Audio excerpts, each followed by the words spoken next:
आज हम बात करेंगे कि जो सैम और मैम बच्चे हैं उनके जो पैसे हैं जब उनका स्तर चेंज होता है, यदि वो सैम से मैम में जा रहा है, मैम से नॉर्मल में, या मैम से नॉर्मल में गया, या फिर वो सैम से मैम में गया, तब उनके कितने पैसे आना है और कहाँ हमें उनके खाते यानी कि अकाउंट की जानकारी फीड करना है और क्या करना है, या फिर हमें कौन सी गलती नहीं करना है जिनसे उनके पैसे आने में कोई रुकावट हो।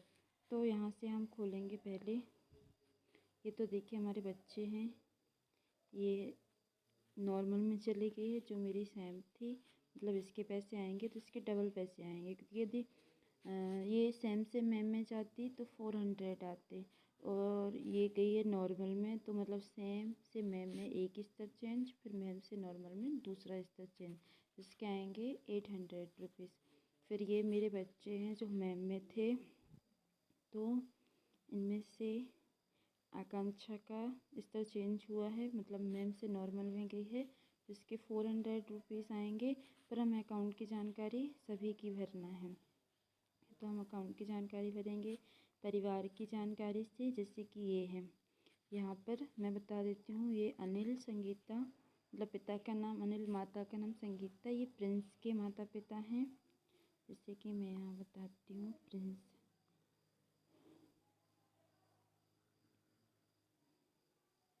ये है प्रिंस, फर्स्ट में मैम बच्चा। तो ये इससे चेंज नहीं हुआ, लेकिन फिर भी हमें इसकी जानकारी भरना है। यहाँ से जाएंगे संशोधन से, तो ये पहले जो हमने जानकारी भरी थी परिवार की, वही आधार नंबर है, तो आधार नंबर भर दीजिएगा। उसके बाद हम जाएंगे, ये पूछने लगा है तो यहाँ पर नहीं, और यहाँ पर हाँ परिवार चला जाता है बाहर प्लान में। फिर इसके अकाउंट, तो अकाउंट आप एक बार नहीं जितने बार हो सके उतने बार चेक कर लें, क्योंकि गलत नहीं हो। उसके बाद है सबसे इम्पोर्टेंट है IFSC कोड। तो IFSC कोड में आपको केवल नंबर नहीं भरना है, वो जो पूरा IFSC कोड रहता है, जैसे कि सेंट्रल बैंक का होता है CBIN 02822 करके ऐसे, और ये SBIN का है, तो इसमें ऐसे भरना है। तो आप इसको बार बार चेक कर लें, क्योंकि यदि एक बार आप इसे सबमिट, क्योंकि बार बार क्वेश्चन आते हैं कि डेटा गलत भर गया, उसे चेंज कैसे करें, तो आप इसे 10 बार चेक कर लें, क्योंकि हमें ही प्रॉब्लम होती है फिर बाद में।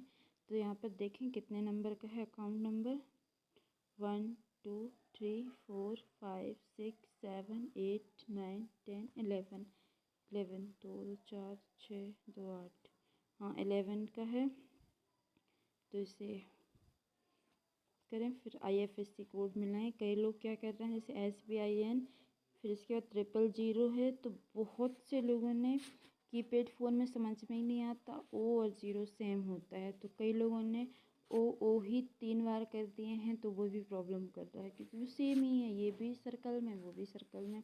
तो अब ध्यान दें कि आप O टाइप कर रहे हो कि 0 टाइप कर रहे हो। बहुत, मैं बता रही हूँ कि 50% लोगों का यही प्रॉब्लम क्या है, क्योंकि उन्होंने ध्यान नहीं दिया, जल्दी जल्दी में उन्होंने सोचा कि ये O है, तो उन्होंने O टाइप कर दिया। तो यहाँ पर आपको ध्यान देना है, आप इसे बार बार चेक करने दिए, आपको लग रहा है कि गलत हो रहा है तो आप इसे फिर से चेक करें, या फिर किसी से चेक कराएं और यहाँ पर इसे सुरक्षित करते हैं, क्योंकि एक बार सुरक्षित होने के बाद इसका डेटा दिल्ली में फीड हो जाता है और वह चेंज नहीं होता है।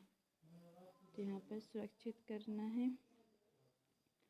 उसके बाद हमें बैक जाना, जैसे मैंने यहाँ पर सारे बच्चों का अकाउंट नंबर फीड किया हुआ है, जैसे यहाँ पर है आकांक्षा और अंशिका नाम की 2 बालिका हैं, जिसमें आकांक्षा का स्तर चेंज हुआ है, तो दोनों में एक ही खाता नंबर मैंने फीड किया हुआ है। ये भी SBIN का है, SBI का है। तो यहाँ पर भी देखिए 2 2 4 2 6 2 8 3 11, फिर यहाँ पर IFSC कोड, फिर यहाँ पर इसको सुरक्षित कर देंगे। यहाँ पर सुरक्षित सारे का आप चेक कर सकते हैं, सभी का भेज दिया है। यहाँ पर इसका भी देखिए मैंने कि जितना IFSC कोड, जैसे कि कि उस बैंक है तो उसमें सिर्फ 4 डिजिट के होते हैं, जैसे कि लिखा होगा सेल के अंदर 5491, उतना बस हमें नहीं भरना है, हमें पूरा ही भरना है। उसकी मेन ब्रांच का लेके जो भी उसका IFSC कोड होगा वो भरना है, क्योंकि हमारे यहाँ ज़्यादातर अकाउंट है उसमें एक सील बनी होती है बैंक की, उसके अंदर सिर्फ लिखा रहता है 5491। कई लोगों ने 5491 भर दिया है, उसको बस नहीं भरना है, हमें पूरा भरना है SBIN 0005491। ठीक है। इसके बाद मैं आपको यहाँ पर एक चीज़ और बताती हूँ इसी वीडियो में, जैसे कि यहाँ पर हमने भरे थे सेम और मैम बच्चे। तो जैसे कोई सेम बच्चा एक है और उसके परिवार में अन्य 2 बच्चे भी हैं जो नॉर्मल हैं, तो हमने उनकी भी फीडिंग की थी। या मैम बच्चा कोई है, किसी परिवार में 2 बच्चे हैं तो एक मैम है और एक नॉर्मल है, तो वो भी हमारे नॉर्मल बच्चों की फीडिंग हमने की थी। अब हमें क्या करना है, उनका फॉलोअप भी करना है। तो जैसे सेम और मैम बच्चों का होता है साप्ताहिक फॉलोअप, मतलब हर सप्ताह हमें उनका फॉलोअप करना है, उनके टोटल 12 फॉलोअप होते थे। वैसे ही हमें नॉर्मल बच्चों के फॉलोअप करना है, जैसे कि नॉर्मल बच्चों के फॉलोअप 1 महीने में 1 बार होगा, मंथ वाइज। लेकिन जिस डेट पे उसका पिछली जांच भरी थी या जिसको पंजीयन हुआ था उसी डेट को अगली, मान लो कोई बच्चा हमने फीड किया है 5 जनवरी को, तो उसका जो मासिक फॉलोअप आएगा, मतलब 1 मंथ बाद 5 फरवरी, फिर 5 मार्च, ऐसे ही हर महीने 1 महीने बाद आएगा, पर डेट वही आएगी।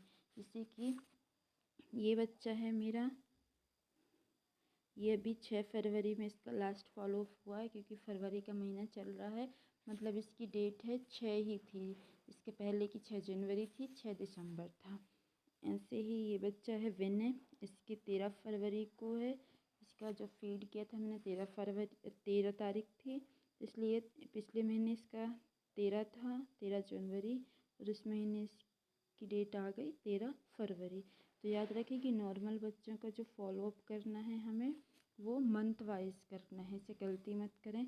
कि जब हम इसे खोलते हैं, जैसे ऐसे खोलेंगे हम, तो इसमें पिछली जांच की डेट तो दे रही है 6 फरवरी, तो यहाँ से जब हम इसे आगे बढ़ाएंगे तो, क्योंकि अभी ये बढ़ेगा नहीं, क्योंकि फरवरी ही चल रहा है तो अगला महीना देगा नहीं। जैसे मार्च आएगा ना, तो हम जैसे इसको स्लाइड करेंगे तो मार्च के महीने फिर हमें डेट खुद सेलेक्ट करनी पड़ेगी। तो ये ध्यान रखना कि अगला जो है हमें, इसमें 6 फरवरी था तो हमें 6 मार्च ही करना है, वरना वहाँ पर हम गलत कर दें, कोई ज़्यादा दिन में करें कोई कम दिन में करें, तो वो चीज़ भी गलत होगी। क्योंकि नॉर्मल बच्चों का फॉलोअप मंथ वाइज करना है, ये याद रखें, हर महीने इनका फॉलोअप करना है, वरना बच्चा सेम दिख रहा है। इसको भी देखिए, मैंने इसका फॉलोअप 6 फरवरी को किया है, बच्चा नॉर्मल है, लेकिन ये हाइट ऑटोमेटिक 45 लेता है और ये सेम बताता रहता है। तो फॉलोअप हर महीने हमें उसी डेट पर करना है, इस बात का ध्यान रखें। और सबसे बड़ी बात है कि संपर्क ऐप में CSAM का डाटा चेंज नहीं होता है। पहले ऐसा होता था कि हम बच्चों का डाटा सेव करके चेंज कर लेते थे, लेकिन अब अपडेट वर्जन में अगर कोई डाटा गलत फीड हो रहा है तो वो चेंज नहीं होता है। इस बात का विशेष ध्यान रखें।